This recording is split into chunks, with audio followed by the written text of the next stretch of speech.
I or it remember would not hearing survive. him talk on union conditions, contracts. He'd almost always work in a sentence that most of the people in the world went to bed hungry every night. He had a At world the same vision. time, Yeah.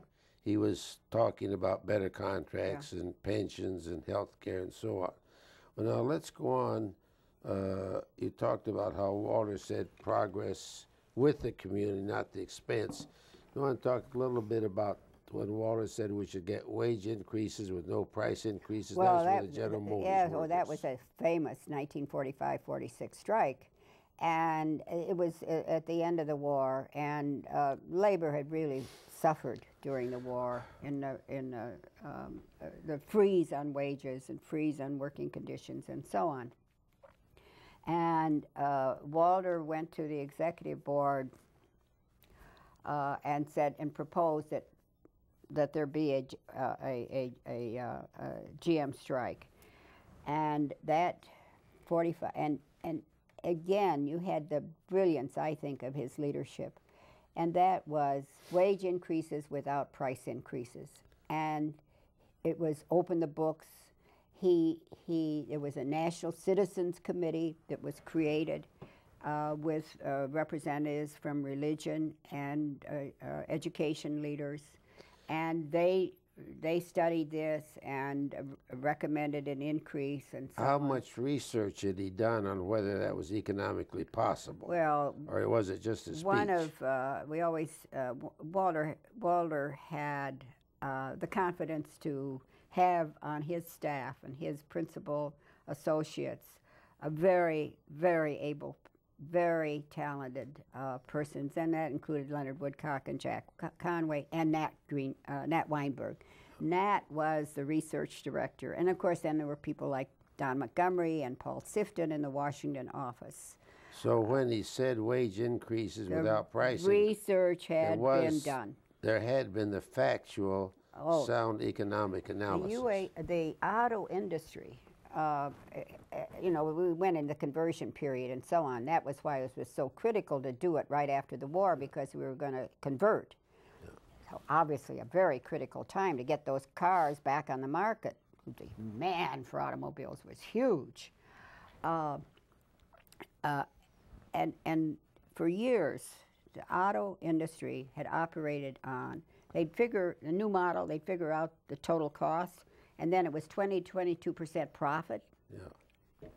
When industry as a whole was operating at 6% profit.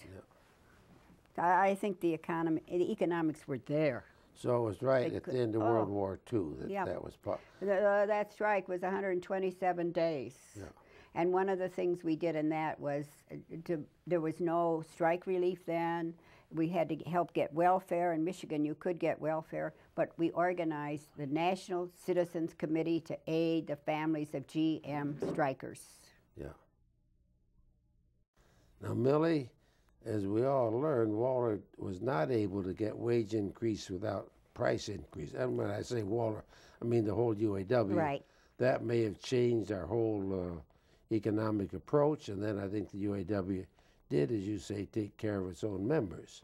Now, just one idea I've had is that maybe some of the resentment at Walter was he was so well qualified. For example, he was a very skilled tool and die maker, and when there's a matter of 500 planes a day, he knew more about production than the heads of the big three, just because they'd grown up from a different basis.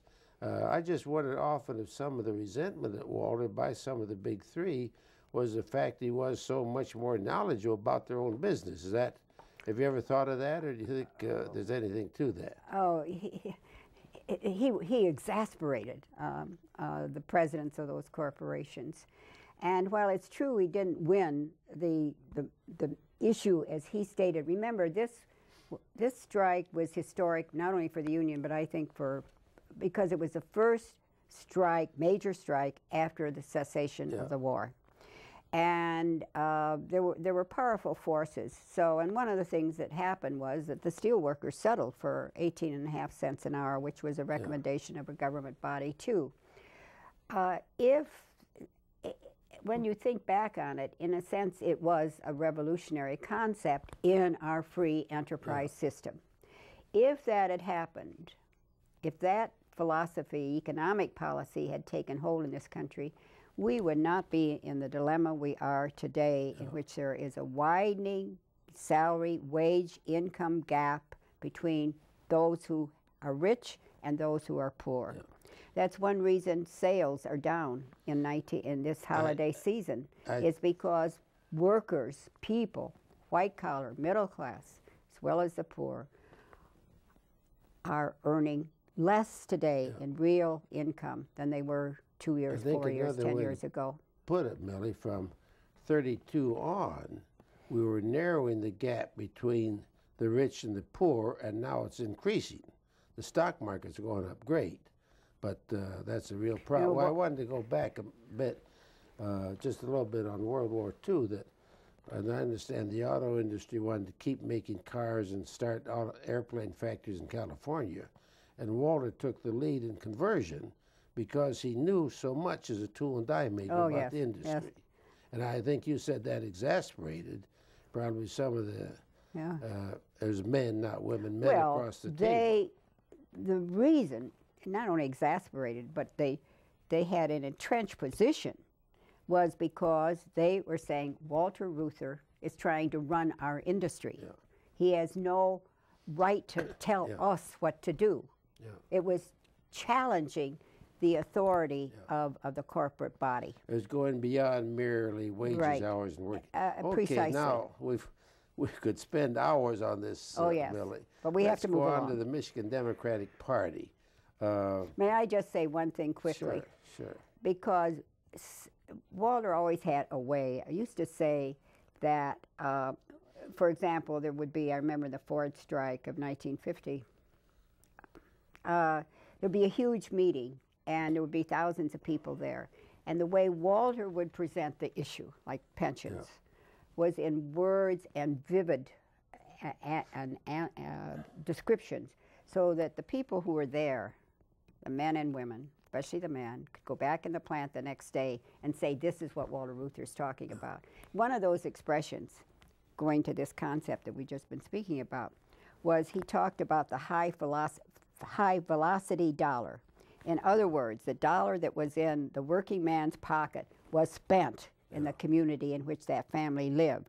And that was the concept, that as you developed the income of people, it would contribute to the prosperity and the economic development of our country.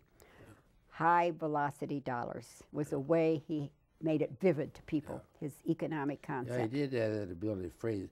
Now, I'm sorry I interrupted you. One other thing, he would speak about the realignment of political forces. I think he was partly concerned about the Dixiecrats and so on.